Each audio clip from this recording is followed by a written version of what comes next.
Good evening and welcome to Icu Tv main news. We take a look at the stories making headlines. Pretoria High Court adjourns Lungu's remains repatriation appeal Sine Die. Clashes erupt in Zambezi as Lundas attack Luvalis during cultural ceremony. President Hakainde Hichilema urges cattle farmers to boost production for 1 billion beef exports. In international news, Hamas agrees to latest Gaza ceasefire proposal, source in group says. And in sports news, Kanyemba names 35-member provisional squad for FIFA Under-17 Women's World Cup.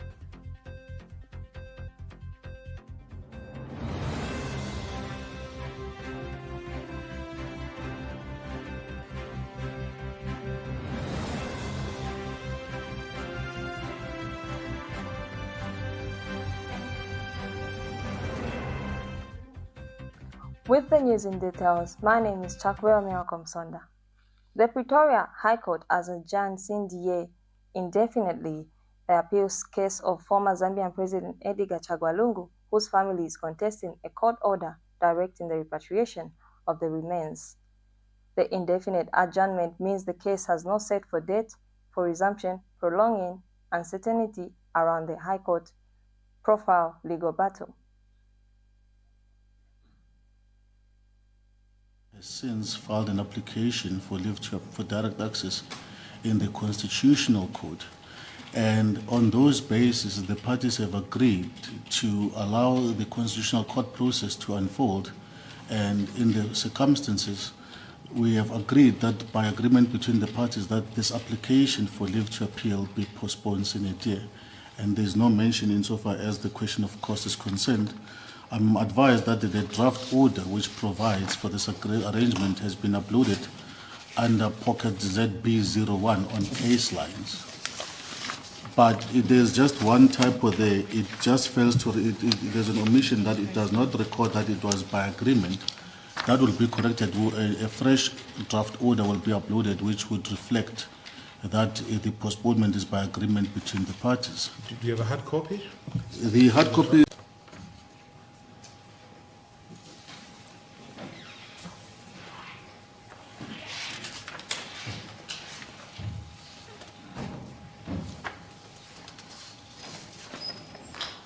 So postpone sine die, no orders to cost. No orders to cost, Madam Justice President.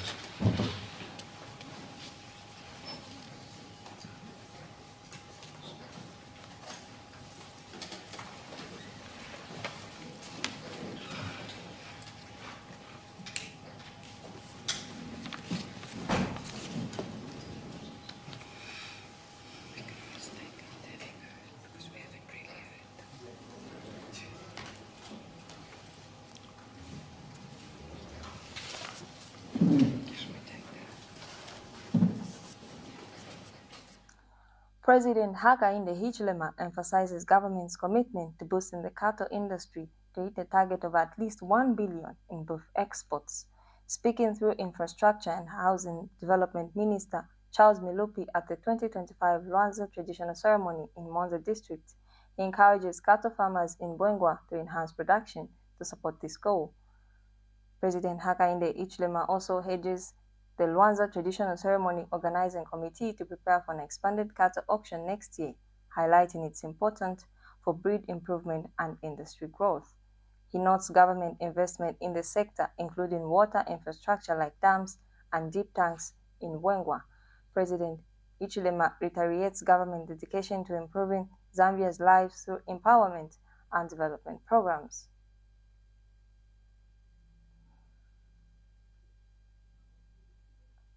In more news, a series of violent clashes erupted in Zambezi district, northwestern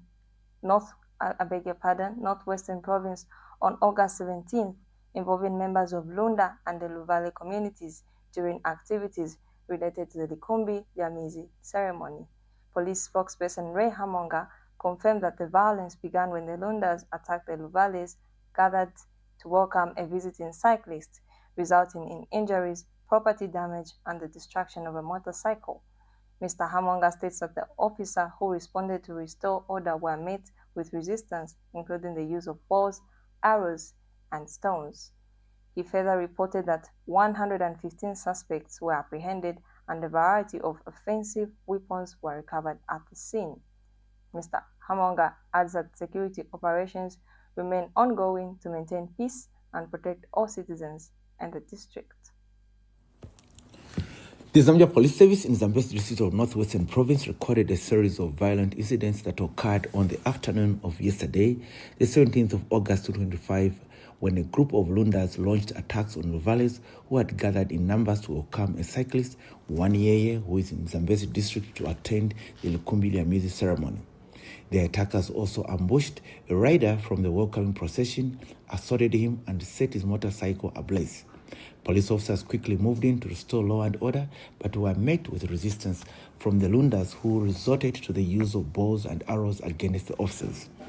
In the process, a male person, Gibson Mbimbi, aged 20, of village Mbimbi, a Lunda by tribe and son of headman Mbimbi, was caught by a stray bullet. He was rushed to Zambia's district hospital and later referred to Chipolopolo Mission Hospital after sustaining a gunshot wound to the abdomen that caused excessive bleeding. Violence persisted as the Lundas engaged police officers with stones, pangas, bows, and arrows. During the running battles, about 5 houses belonging to Luvales were set ablaze, while officers recovered over 30 bow and arrows and spears from the scene. Today, the 18th of August 2025, the violence escalated when the Lundas again attempted to attack Luvales, who were leading to Ndanges. A combined team of Zambia police officers, reinforced by the paramilitary unit, swiftly intervened and managed to restore calm. In the operation, a total of 115 suspects were apprehended and are currently in police custody. These include 89 male adults, 2 male juveniles, 20 female adults, and 4 female juveniles. Police also recovered a number of offensive weapons from the suspect. Additionally, a male person, Chinyama Wesley, age 29, is suspected to have been struck by a rubber bullet on his right cheek during the disturbances. He is currently in a stable condition. Further, 3 Zambia police Toyota Land Cruisers sustained damages after their tires were deflated by planks with nails deliberately planted on the road. It must be noted that preliminary investigation indicated that these disturbances were deliberately initiated by some members of the Lunda community who were suspected to have long planned to disrupt the Lukumbila music ceremony. The Zambia Police Service, working in collaboration with other security wings, remains firmly on the ground in Zambia's district to ensure that law and order and the safety of all citizens are maintained. Thank you. Transport and Logistics Minister Frank Tayali emphasizes the government's dedication to enhancing the aviation sector, citing its importance in promoting trade across Africa and worldwide. Mr. Tayali expresses happiness with the African Civil Aviation Commission for bringing the Single African Aviation Transport Market Pilot Implementation Project, Airshow, to Lusaka. During a courtesy call by the Africa Civil Aviation Commission Secretary General Adefunle Adeyemi in Lusaka, Tayali highlighted SAATM's significance in facilitating connections among African countries. And Adeyemi stated that she is in Zambia with her delegation to explore ways to expedite the full implementation of the Single Africa Air Transport Market. We take our first break. Stay tuned for our local stories. The Information and Communications University is driving the thrill for the nation in research and development. Enroll now for full-time and distance programs in the School of Engineering, Humanities, Business and Education. To apply, visit our website at www.icuzambia.net or call us on +260 211 221 662 or 0966 342 359. Sponsorship is available. Enroll now.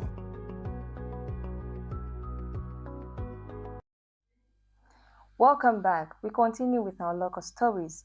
The Zambian Police Service has confirmed a train derailment involving a calabash goods train that occurred on August 18, 2025 at approximately 0019 hours between Serenje and Kabuluma along the Tazara railway station.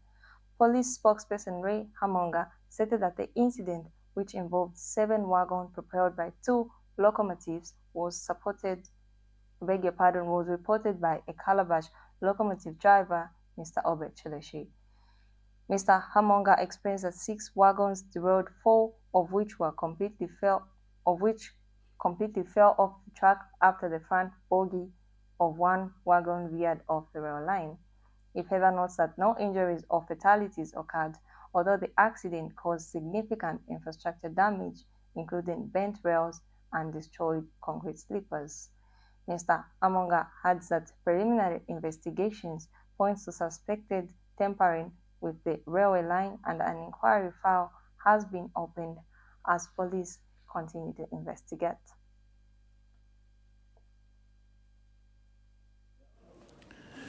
The Zambia Police Service wishes to confirm receiving a report of a train accident derailment involving a Calabash goods train today, the 18th of August 2025 at around 06 hours. The report was made through a telephone call by Mr. Obed Cheleshi, age 49, of Tazara Compound, Kapiri Ponshi, an employee of Calabash working as a locomotive driver, who reported on behalf of his company. The accident occurred today, the 18th of August 2025, around 00:19 hours between Serenje and Kabuluma Tazara rail sections, and involved 7 wagons propelled by locomotives numbers 4009 and 4013 on goods train number 774. Brief facts are that today, around 00 hours, a composition of 32 wagons loaded with containers of copper cathodes departed Serenje rail station headed to Dar es Salaam.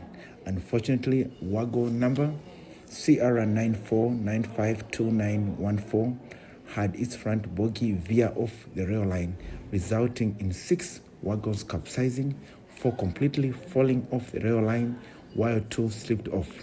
No injuries or fatalities have been recorded.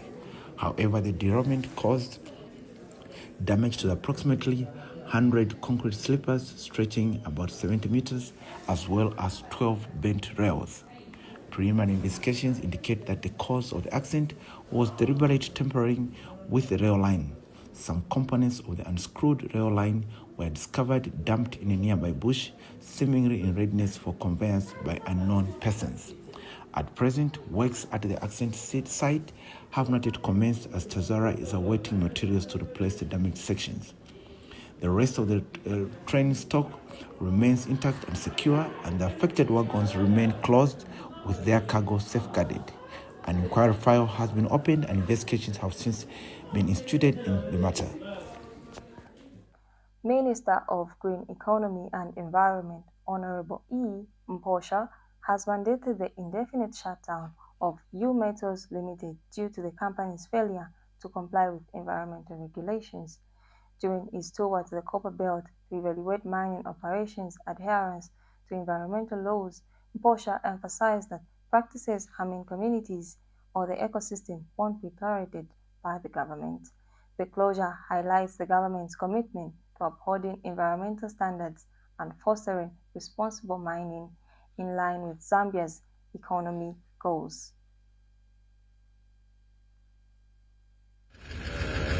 The levels of compliance. It's also very regrettable that this tour has revealed that most of the developers, most of these investors are starting to develop their mining activities without the proper approvals from MSD, but also from them. As much as they go to Zambia to get the EIA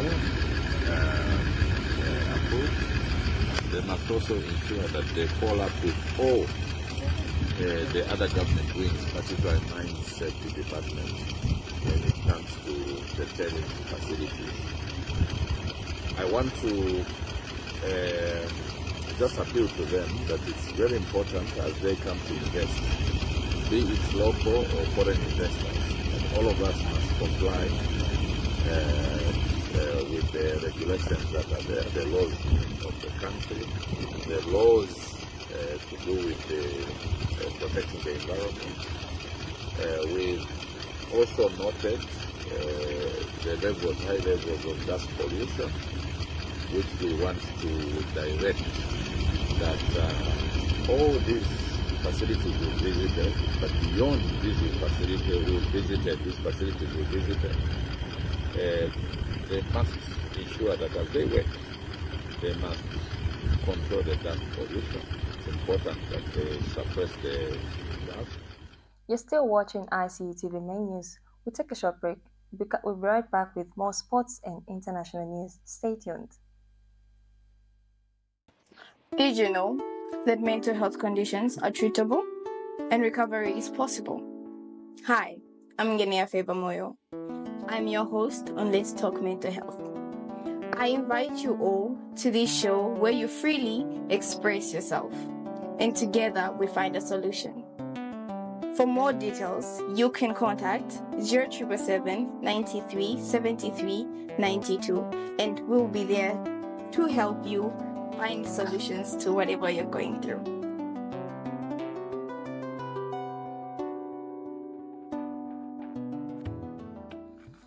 In international news, Hamas has agreed to the latest proposal from regional mediator for a Gaza ceasefire and hostage release deal with Israel, a source in Palestinian armed group has told BBC. According to the Palestinian official familiar with the talks, the proposal from Egypt and Qatar is a comprehensive two-stage plan based on a framework advanced by U.S. envoy Steve Woodford. It would see Hamas free around half of the 50 Israel hostages, 20 of whom are believed to be alive, in 20 stages during a 60-day temporary truce. During the time there would be negotiations on a permanent ceasefire and an Israel troop withdrawal. There was no immediate comment from the Israel officials. On Sunday night, hundreds of thousands of people gathered in Tel Aviv to demand that Israel's government agrees a deal with Hamas to return the hostages. Prime Minister Benjamin Netanyahu accused the demonstrators of hardening the negotiating position of Hamas. Still in our international news, the main rebel group in Eastern Democratic Republic of Congo, the M23, has walked away from peace talks with the government, saying it will not return unless the authorities adhere to a previous ceasefire deal. Fighting between two sides escalated in January when the M23 captured large parts of the mineral-rich east, including the regional capital, Goma. In Qatar last month, the rebels and the government signed a ceasefire agreement intended as a step towards a permanent peace deal. But on Monday, as negotiations were set to resume, the M23 said its representatives were not present in Qatar. We take a short break. Stay tuned for sports news. Hello, the Information and Communications University, ICU. What comes to your mind when you hear of this name? Is it the beautifully architectured infrastructure at our campus? Or is it the amazing students that are always performing well in their fields?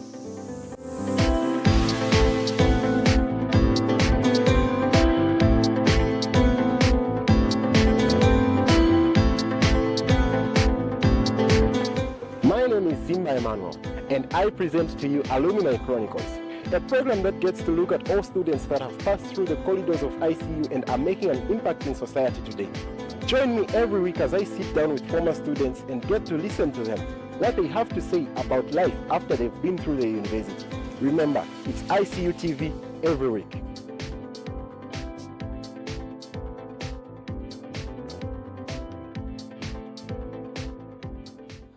Welcome back. And now in sports news, Zambia's under-17 women's national team coach Carol Nyemba has announced a 35 provisional squad to begin preparations for the FIFA Under-17 Women's World Cup, set to take place from October 17th to 8th of November 2025. Captain Messi Chipolopolo leads a talented group that includes key players such as defenders Nana Malanda, Natasha Nkaka, and Precious Mwapi, midfielder Tonga Mubanga and midfielder Taonga Mubanga and striker Marcela Sesheke. The Copa Princesses have been placed in Group F alongside Japan, New Zealand, and Paraguay as they return to the global stage. Zambia will return their campaign against Paraguay on 19th of October, followed by fixtures against Japan on the 22nd of October and the New Zealand on 25th of October. Coach Kanyemba will use the weeks to assess players and finalize the squad ahead of the tournament.